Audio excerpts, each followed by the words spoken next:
มื้อนี้สิมาแก้งานนี่เห็นบ่ช่องนี้มันจะไม่เหมือนเพื่อนคอยสิมาแก้งานได้บาดนี่คอยสิไปเฮ็ดสารฝากล่องใส่เงินทำการแก้แล้วก็ลื้อเลยแล้วก็สารใหม่เพราะว่าเห็นบ่มองนี้มันบ่คือหมู่มองนี้ถ้าสิลงมองนี้สิพอดีแก้งาน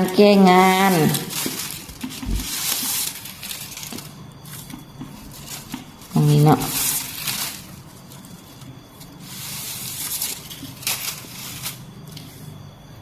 ทำการแก้งานต้องสังเกตอีกเด้สิเบิ่งอีกก่อนได้วันนี้สิลงจังใดมาจังใดต้องเอาหัวมันก่อนนะเอาหัวมันลงไปก่อน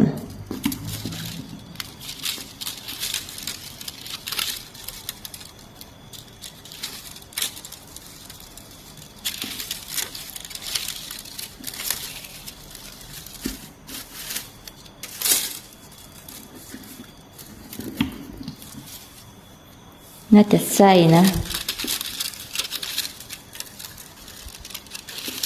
เอาหัวซักขี้เทียมลงก่อนก็มีท่านผู้ชมเพิ่นขอมาอีกอยู่ดอกว่าสอนนายายภาษาลายนี่เนี่ยลายนี่ข่อยก็ยังบ่คล่องข่อยว่ากับว่าเด้อก็ยังบ่คล่องสักลายดอกเวลาเฮ็ดเวลาถ่ายคลิปก็เบิ่งเอายังได้เบิ่งอยู่เด้อันนี้นะยังได้กลับไปเบิ่งลายเดี๋ยวมันบ่จำเด้มันไม่ได้จำนะเพราะลายมันยากและซับซ้อนมันบ่คือลายสองนี่แหละเนาะ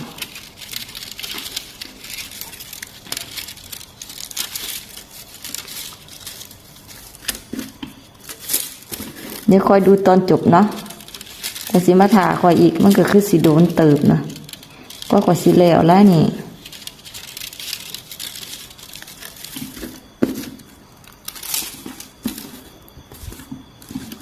เดี๋ยวรอดูตอนจบนะคะ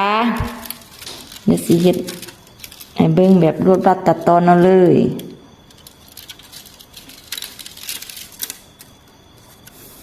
นี่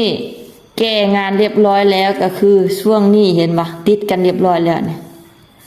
เป็นสี่เหลี่ยมสวยงามเลยวันนี้ก็สิมาต่อด้านข้างออกสิมาสานด้านข้างออก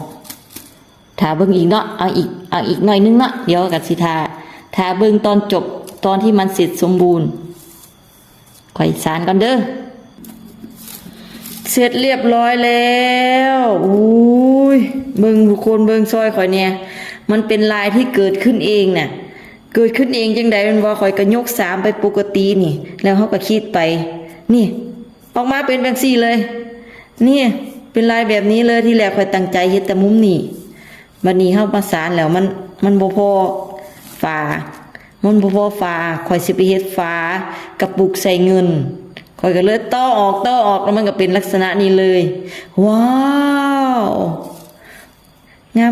มทำเองยังว่างามเลย